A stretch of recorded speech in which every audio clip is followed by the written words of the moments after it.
Long-time lurker here. I never thought that I'd one day be writing a post of my own here, but life comes at you fast. I'm a 56-year-old man and I've been married to my 52-year-old wife for 27 years now.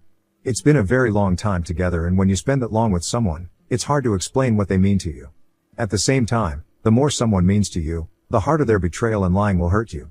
As I said, I and my wife have been married for over nearly 3 decades, and we have 2 adult daughters.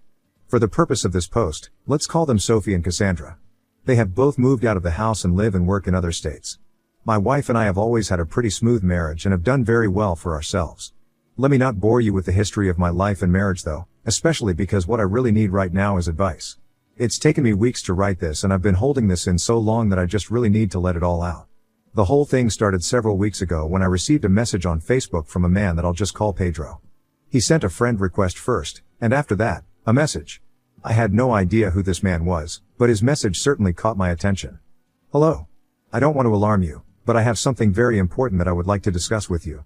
I hope you'll give me the chance to. Needless to say, getting this message out of nowhere from a person whose face didn't ring a bell was sort of alarming, but I eventually pushed it aside mentally, because I felt it was probably some kind of scam.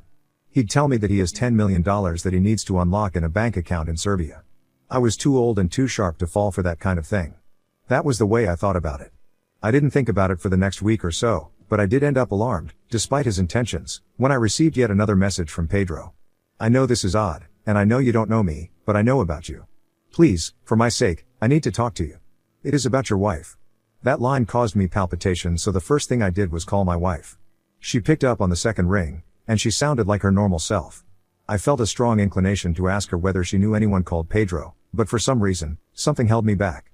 After 27 years of marriage, and over 30 years of knowing each other, I'd normally have told her right away, but this time, I felt different. The whole situation made me uneasy, and I decided I'd get to the bottom of things before I told her about this saga. Who are you? That was the message I sent back to him. I knew my wife was safe and sound, so I decided I would play around with Pedro to see what he wanted. He answered several minutes later.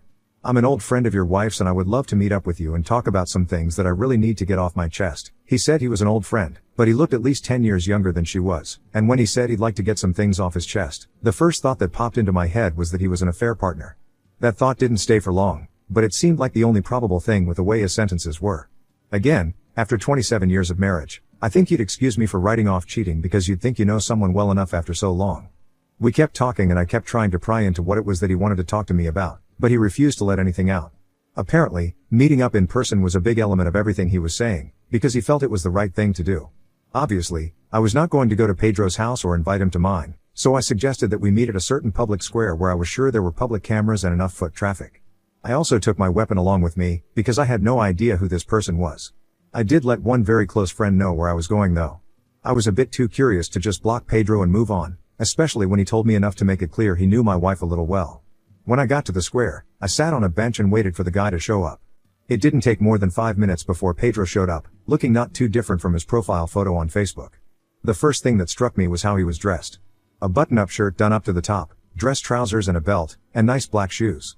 I remember thinking about how it looked like the kind of outfit someone would wear to church. He came up to me and shook my hand, with a sort of sad smile on his face. Good day, sir. I'm so sorry for pulling you out of your house to come all the way here, but I really need to talk to you about something incredibly important to me. I told him that he could go on because his face looked like he was waiting for permission. I lived a very different life for the past several years, but this year, I found Christ and he has changed my life. Suddenly, I wondered whether this was some elaborate evangelical ruse, especially because I wasn't religious and I didn't necessarily hide that from people close to me. He seemed to predict what I was thinking, and quickly shook his head and waved his hands. No. I'm not here to preach to you. I relaxed on hearing that, and he kept talking. As part of my journey to be a better person, I have asked God for forgiveness for many of the sins I have committed, but I also know that I need to ask for forgiveness from people who I may have wronged in a very significant way. I won't be able to live with myself if I don't.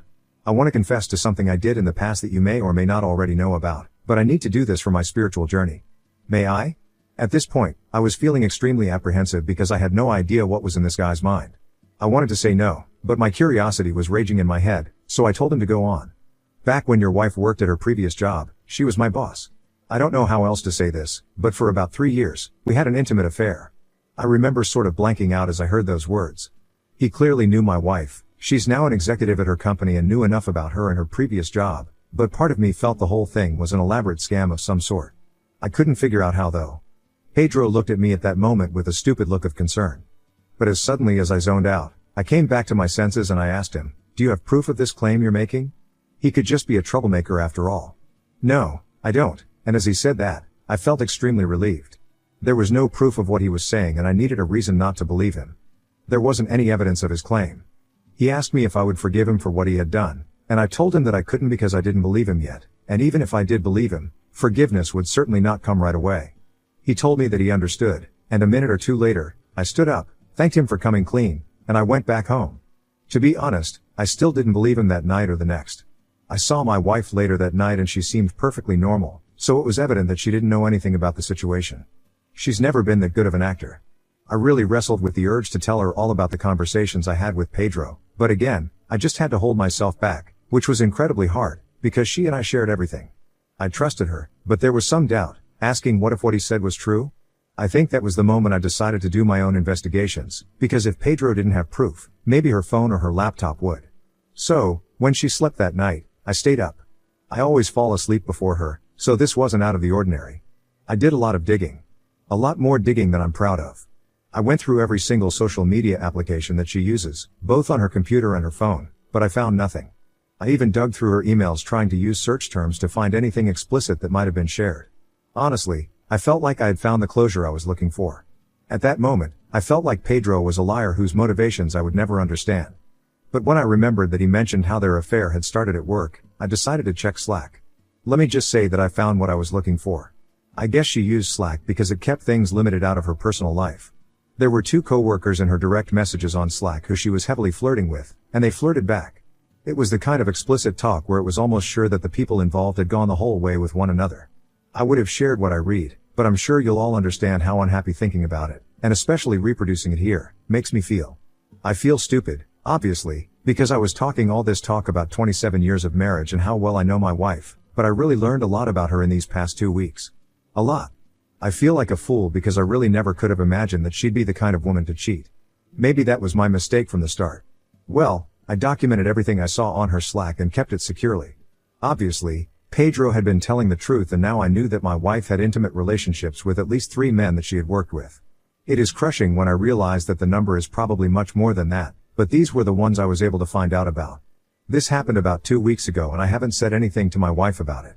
In fact, it is quite hard for me to have done nothing at this time because I keep feeling like she's still meeting up with these men, so I've decided to take action, but I need advice.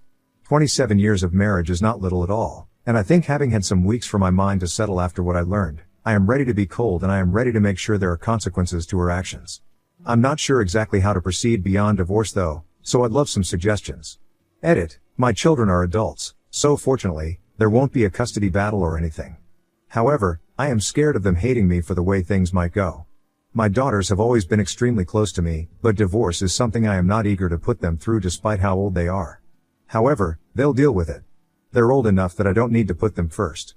Another edit, I saw some really great suggestions for getting back at her APs. I know a lot of you might not agree with this, but I think I might let Pedro off the hook. Partly because he's repentant, and partly because I wouldn't have uncovered this whole can of worms if he hadn't decided to confess. Either way, I'll be back with an update, hopefully soon, to let you all know how things went. Update 1. First off, apologies. It's been over a month since my original post and things in my personal life have been an absolute mess related to the wife situation. Things are messy but there's a lot of progress. Well, I took a messy approach, so I knew things wouldn't be pretty. The first thing I did was schedule a video call with my wife, her father, and some of her relatives whom I was closest with. I chose a time when she would be on her break at work and I made sure to carefully select the people who I knew would have my side, the people whom I had grown insanely close with over the decades. She had asked me what the video call was all about, but I merely told her it was a surprise and she'd find out. And then the day came. When everyone had hopped on the call, I unmuted myself and began to speak. I'll admit that I mentally rehearsed this because it needed to go well. Pedro Gonzalez, Tim Scaglione, and John Walker. Babe, do those names ring a bell to you? Even though the video quality wasn't stunning, the shock on her face was evident. She looked like she wanted to speak but I'm sure she couldn't find the words. I guess she was stuck between lying and fessing up, but it was evident that I knew way too much for her to lie to me. This is how you want to do things? Are you serious? You decided to humiliate me? After so long, why couldn't we just talk about this privately? I could hear her voice cracking and before I could talk, I watched as her hand reached towards the camera and pulled her laptop lid shut. Of course, I had an audience that was incredibly confused, I could see, so I went into vivid detail, telling them everything I had learned about my wife and her affairs. I told them about how I had found out, I admitted to my digging, since I had probable cause, and I narrated everything I had found. Her dad was heartbroken, her brother looked pissed, and a few cousins looked like they didn't know what to say, though they looked sorry for me. At the end of the call, I let them know that I was going to start divorce proceedings. Her dad started to talk as if to dissuade me, but her brother cut him off with "Dad, don't." I think it was evident that I was justified. Oh, weeks before the call, I had spoken at length with the best divorce lawyer in town and retained him. We had already gotten the divorce papers written up, and he seemed very confident that he'd get me a fantastic split. When my wife got back home, I served her with the papers and told her that she'd have to find somewhere else to sleep. She has more than enough money to get a hotel, so I knew she wouldn't be uncomfortable. She looked broken and she tried multiple times, as she was packing a small bag of essentials, to talk things over with me. But the ship had already sailed in my head. I didn't give her the listening ear she wanted because I knew for a fact that there was nothing she would say that would make the situation any better. She hasn't been back to the house apart from once when I was out to pack more things for herself. She hasn't said anything about the divorce papers. In fact, we've barely spoken besides her arranging to come to the house when I would be out. I have also tried my best to keep my daughters out of this mess, at least the details of it, but I know they'll eventually find out. I just hope they don't hate me for it. Meanwhile, I'm also trying to find a way to get at her APs, but I don't know much about them beyond where they work and their names. But that might be sufficient now that I think about it. Anyway, that's me bringing you all up to speed. Hopefully, I'll have an update for you all at some point, and hopefully, it'll be a very favorable conclusion for me. Edit, it didn't take long, but unfortunately, my daughters already know about the situation. Their cool uncle let them in on a bit too much of what went down, and they know the details of the discord between their mom and me. The thing is, I didn't want to intentionally turn them against their mom, but it has happened and it was out of my power. I would never have told them myself. To be honest though, I'm happy that they know. They're not kids anymore and I'd prefer not to deal with them lashing out at me out of confusion. Update 2. Hey everyone, it has been months so I don't know if you all even remember my story, but I'm here with what should be the final update. My daughters got very involved with the process. To be honest, I didn't want them to hate their mother, but they started to give that vibe, especially Cassandra, the younger one and my wife's favorite. When I asked them, they said they didn't hate her, but I wasn't very convinced. The divorce process went as smoothly as one could go. Of course, it seemed like a 50-50 split of our assets was on the horizon, and her lawyer wanted to fight very hard for the house, which to be honest, was one of the few things I certainly did not want to give up, especially because I knew how much she loved the house.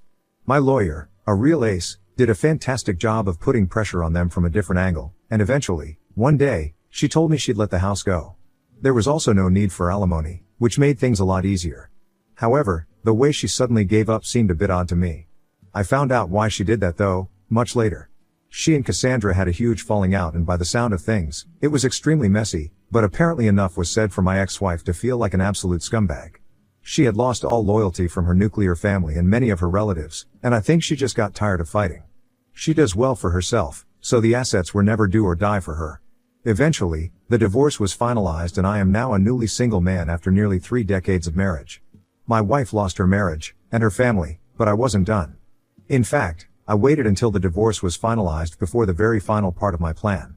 Just to recap, my wife was an executive at a pretty snazzy finance company, and she had cheated on me with at least 3 men who were subordinate to her in the workplace. Yes, she seemed to have a thing for cheating on the job. Her company policy is against such vertically stacked relationships in the workplace because it can be hard to tell when there's a severe power imbalance at play. Like I said, all 3 men directly reported to her and that certainly went against company policy. Pedro, the repentant AP who had let me in on my wife's behavior, was a key character in this. I messaged him the same way he had reached out to me and decided to dig into the relationship he had with my wife. He said that he had felt very pressured at the start, almost bordering on harassment, because she was his boss at the time, but he eventually eased up and enjoyed the intimacy. I remember telling him that it was probably like Stockholm Syndrome. He never would have eased up on his harasser if she hadn't put so much pressure on him in the first place. He knew it was wrong and against company policy then, but he still did it. Pedro, I think you should come clean to the company.